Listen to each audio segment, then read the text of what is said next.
I am Daniel Lucas, and welcome to Food 101. Food, people. Let's talk about food. And today I have special guest. He's expert in French cuisine and, of course, owner of a French cooking school in France. No other than Mr. Eric Trudeau.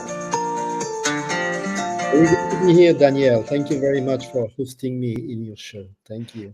Thank you so much, Mr. Eric. Did I pronounce your last name correct? So my last name, if you want to pronounce it well, Yes, is yes. Frodo. Frodo. Exactly. Okay. Good. Nice. So I will just call you Mr. Eric because I know it's hard to pronounce it well your last name. So, Mr. Eric, can you please introduce yourself? Yes, I can do that. So my name is Eric Frodo. I'm a chef.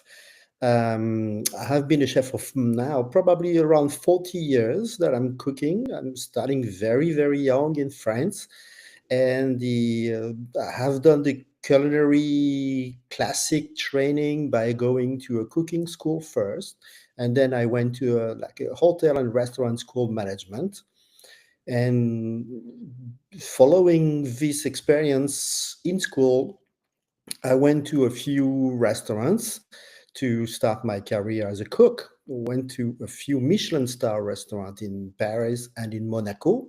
Worked for Joël Robuchon in Paris and Ducasse in Monaco, two big chefs with big names, and was obviously opening me a lot of doors. But my desire was to be traveling the world. That's why I wanted to be a chef. And after I've got enough experience, I was 26 when I moved to Montreal for a few years, working for the Ritz-Carlton Company and Four Seasons. And then I continued traveling, going to the US in New York. And I also went to Mexico, work in Spain, in Sweden, in a few different places, and traveling as a tourist in Asia mostly. I like Asia a lot. A couple of like 17 years ago, came back from the US, and no, 20 years ago, sorry, and decided to do something different in my life. And we opened a cooking school with my wife in Paris, named Cooking with Class, and now it's open for 17 years. We teach in English to people coming to visit the Eiffel Tower and the Arc de Triomphe, trying to visit Paris in general or France. And we teach people how to make baguette, French bread, French croissant, and we do a lot of different variety of classes besides chocolate, macaron, everything that we can do. But the class that is the most the big seller or the best seller is the market class, and that's something that personally I have in me since I was a young kid. It's to go to the market or go to the farm and get the ingredients and come back home and cook them, and that's we teach in Paris. Fresh from the farm. So, Mr. Eric, thank you so much for sharing your talents to the world. But really, what inspired you to become a chef? Well, this is that was very, very long time ago. That my grandmother, she had a restaurant. She had a farm that was not trendy at the time, and you know now that every chef that is very famous, he has his own farm in own his own garden. And my grandmother was doing that 60 years ago. And I grew up, and every summer I was going to see her and was spending time in the kitchen. The restaurant was absolutely nothing like a Michelin star or a fancy restaurant. She had a truck driver restaurant, so it has to be a lot of food, has to be very fresh, has to be tasty, because those guys, they wanted the best. And at the time, there was no supermarket with ready to go food like you can find now everywhere, and everything was made in the day. She had the garden with the vegetables, she had the animals in the farm, and she was killing the rabbit on Monday to serve them on Tuesday. Yes, That's what rabbit pot inspired pie. me. Yeah, exactly for that. Yeah. So, how do you stay creative and inspired when developing a new dishes? Well, the I think the inspiration came from her because I really enjoy the smell and the flavors and all that you can find in those kitchens. And it took me a while to decide that I want to be a chef. The decision was mostly because I was not that good in school and I had to do something of my life when I was 17, 18. I was not interested in doing anything else than pastry cooking or doing those things. So I had to go to a cooking school, and it was not a burden for me. I really enjoyed that. How do you handle the pressure and fast pace of professional kitchen? Mm, that's the big point, right? Everybody has seen the bear, right? Yes. The Seri the bear. I like it very much, actually. It's a lot of fun. Um, okay, all right. That's a good point. The emotion or the pressure comes when there is a lot of people in the dining room and everything is has to be ready on time, and eventually the suppliers is not coming and all that. There is no really way, and every chef has a different way to do it. I was not an aggressive chef like you can see in some series or some TV show. The way to handle it is to be ready, and honestly to be ready for a service when you have 50 people coming to test your food who are sometimes hungry, the price is too high and they are not always happy to be here. It's not easy. It's not easy. The best thing to do is to be ready on time, is to plan, to organize yourself in a way that you're going to be ready, and this comes with experience. Can you describe a typical day in your life as an executive chef? Yes. So I haven't been an executive chef for a while now because I have my cooking school. I'm more like a manager, or I don't know, the CEO of a small little company. But Yes. if I remember that this is the way it was going. I had to go early, probably just before the other cooks arrive, so you can be there and put yourself in a kind of a bubble so you can think about the day, how it is going to be. So I was arriving around 8:30 in the morning.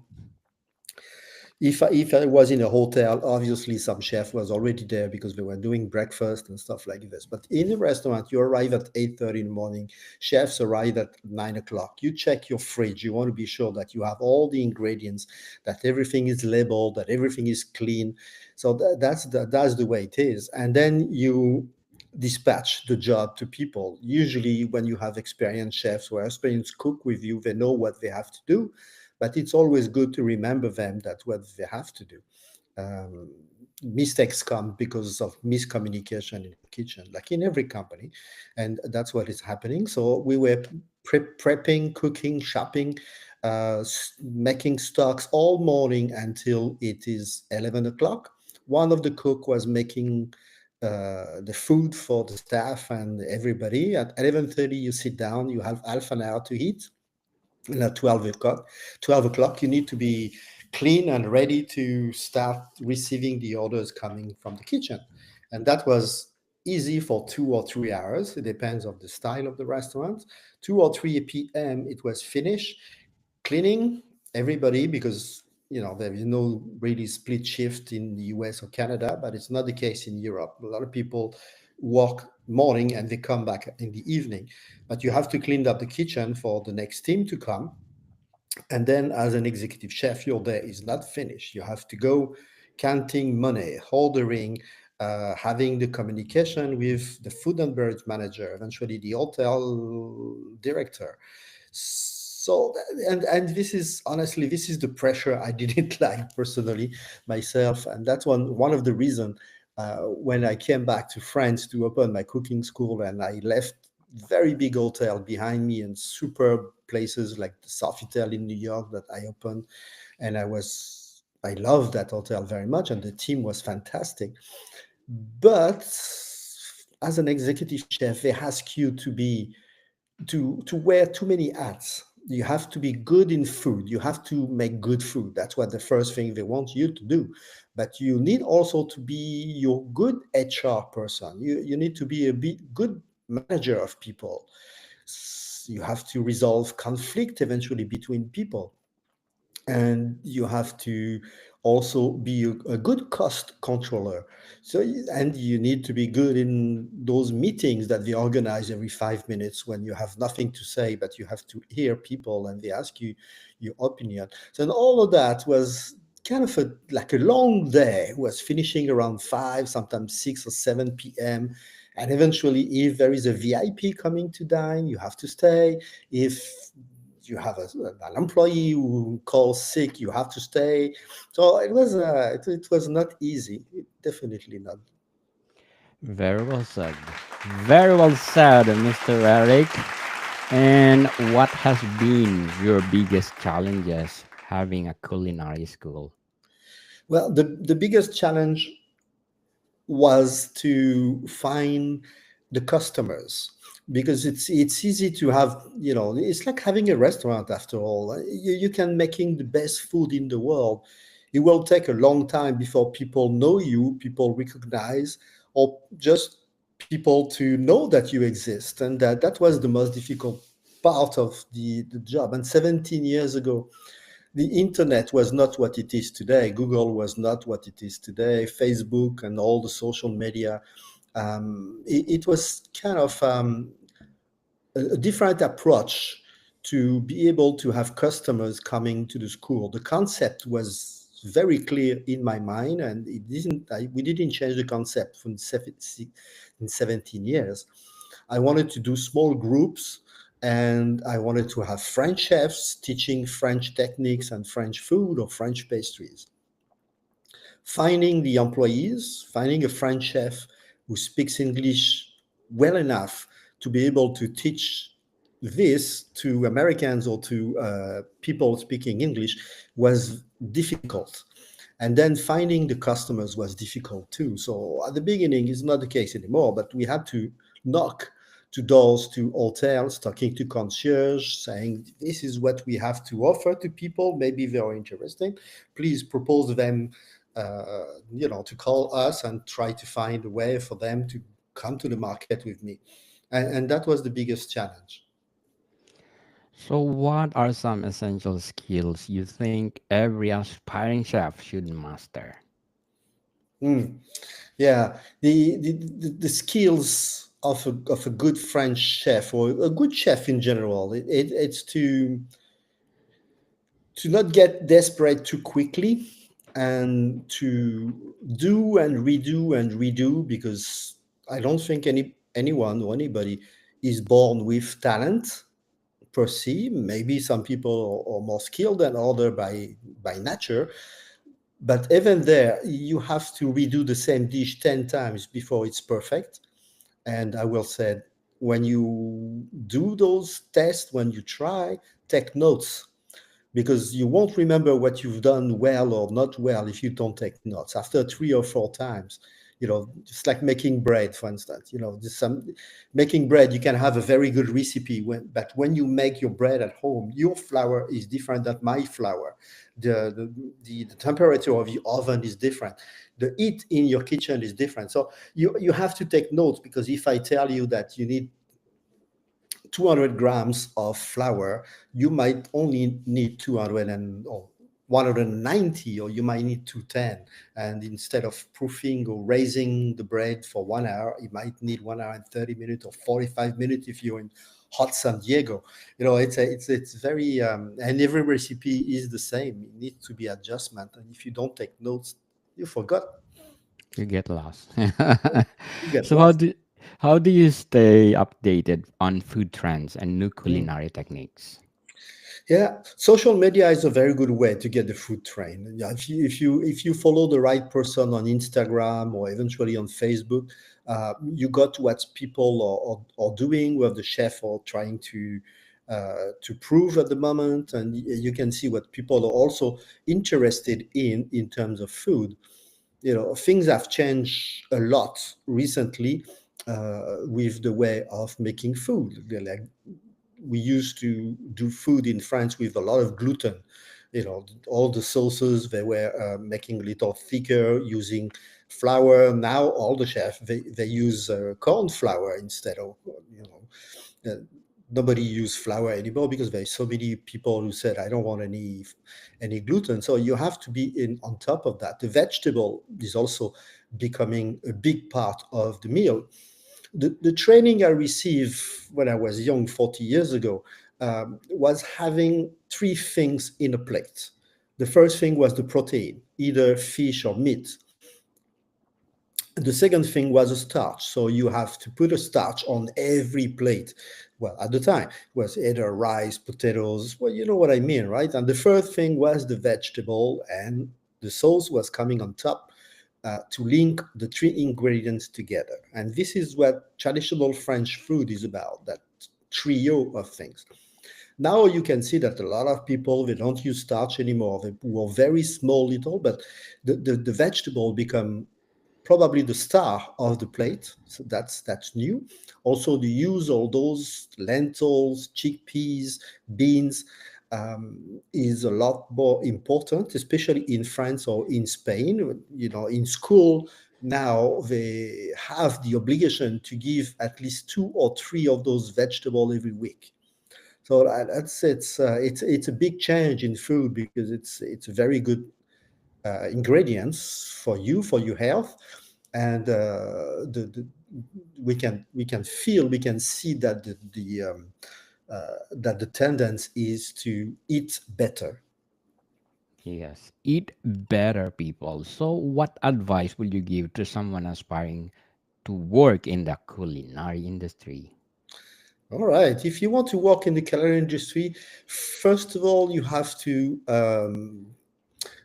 go in a kitchen, in a professional kitchen. It doesn't really matter what kind of food they are making, but you can sense the urgency of everything that you have to do. There is no space in there for someone who is a little who doesn't want to walk fast because you have to walk fast. So I will encourage anyone who wants to do that to try to find a job. Maybe in a lot of countries, in the US especially, the the training for becoming a cook is usually to be a dishwasher. Most of the cook I had in New York, in Philadelphia, in all those places I work in the States, most of them they started as a dishwasher. Now there is a lot of very good culinary school in the US, like the CIA and all those places. It's interesting, but before you involve or before you invest in those little schools who are super expensive, you have to go have an experience of a few weeks in restaurant just to be sure that it's for you. So I will say that the first thing is be sure it's for you. And if it's for you, if you like it, practice. Go home, practice. You don't have to spend much money. Go to the market. Go to, I don't know, those places where they sell good fresh vegetable like I don't know, those supermarket that you have in the US who are expensive. I don't remember the name of them, but don't go to Target or something. They go there and get inspired. Walmart. Walmart, yeah, get inspired with the, you know, with the ingredients. Smell them, taste them, try.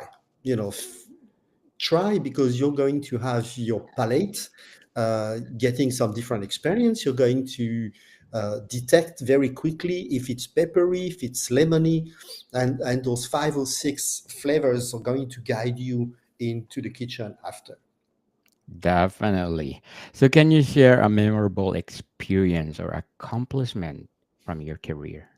Yeah, yeah, I've done a few, especially when I was in Montreal. Actually, I was the chef in the restaurant that that was very good at it. I really liked that restaurant. It was a restaurant of a hotel, and the hotel is Hotel Vogue in Montreal. The restaurant of the hotel got, when I was there as a chef, in the 5 best restaurant in Canada at the time, and I was very very proud about it. And the also when I was working, but I was extremely young. One of my first job was to work with Joël Robuchon in Paris, For those of you who know Joël Robuchon, he passed away a couple of years ago, unfortunately, but he was really the star, the chef of the chef, if you want. Everybody has a great respect for him. And I think he liked me very much. I was there just for a few months because I was an intern. But he gave me different tasks that other interns never had. And every time the task was a little bit more precise, a little bit more difficult, and then you gain on your energy level getting there. You feel more comfortable with cooking, and that was a big accomplishment, even if it was extremely long time ago. Yes, yes, yes. Thank you for those accomplishments, Mr. Eric, and Thank you. congratulations. And what kitchen gadget or tool you can live without and why? Hmm. This is the butter. I will never live without any bread and butter. This is like when Yes. you got good butter and good bread, you don't need anything else. And in France, they know that for a very long time. After the war, people were having a difficult time with money wise, and the French government had an idea is to give to correct the price of the baguette. So the price of the baguette has changed now because the law has changed. But at the time, no one could have been able to sell a baguette more than a few cents, if you want, because people said that with one baguette per day you can survive even if you have nothing else to eat. So my two ingredients I could not live without will be the baguette and butter. Yes, yes, yes. So, how do you balance creativity and consistency in your dishes?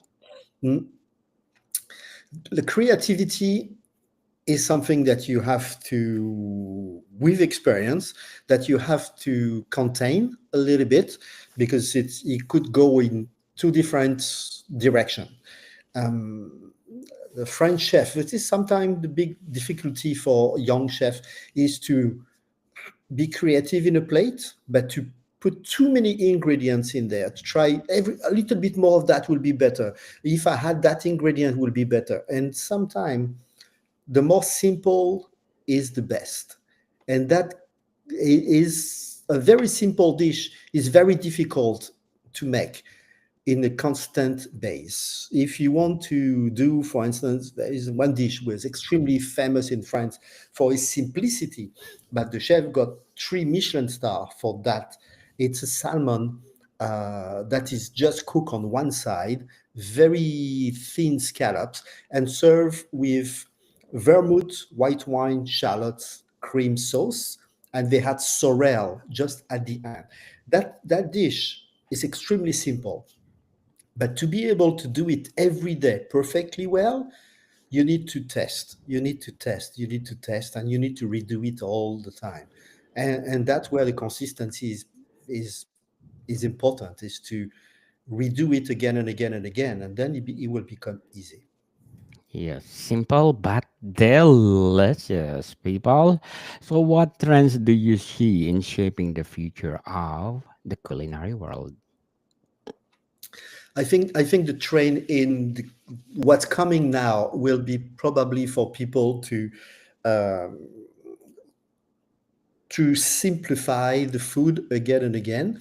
Now, if you go to restaurants, the technique that they are using, you cannot use it at home. It's becoming like the molecular cuisine and all those things that they use, the foams and all that. It's very difficult for at home chef to Yes. be able to do that.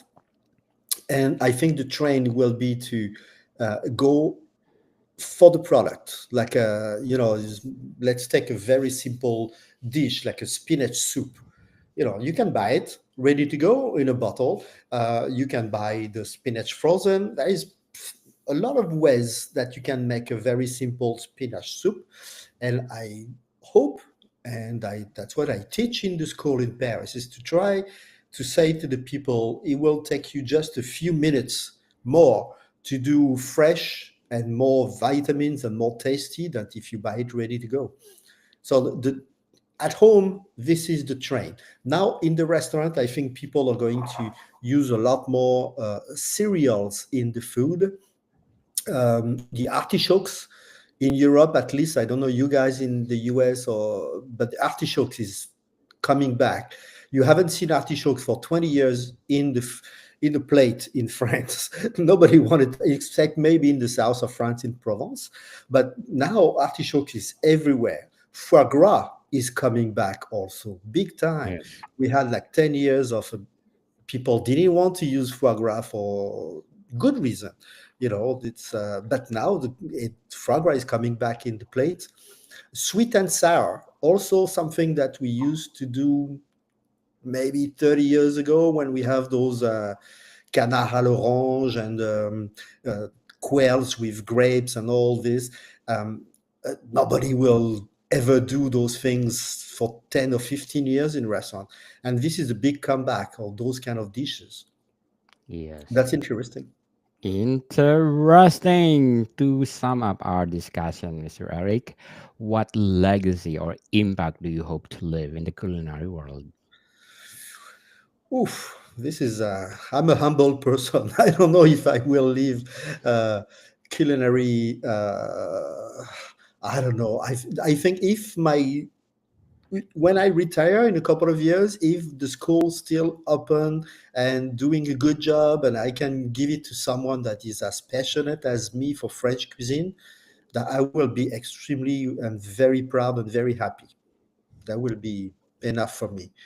Yes, definitely you will be your legacy. So, Mr. Eric, can you please invite our listeners to enroll in your culinary school? Yes, this is the school is in Paris. We also offer culinary tours around the world. We have some in Sevilla, we have some in the south of France, in Parma, in Italy. But the cooking school that I own is in Paris, in Montmartre, in the 18th district, and you can find it very easily. You can reserve. The calendar is online. It's Cook and With Class, COOKNWITHCLAS, Cooking with Class. Yes, people, this is the website if you are watching us. So please support Mr. Eric, because if you support him, more culinary school to come. Wow. Thank you, Mr. Eric, for sharing your knowledge, talents to the world. So, Thank you Mr. very much, Daniel. It was a pleasure. Thank you so much. More to come, people. See you soon.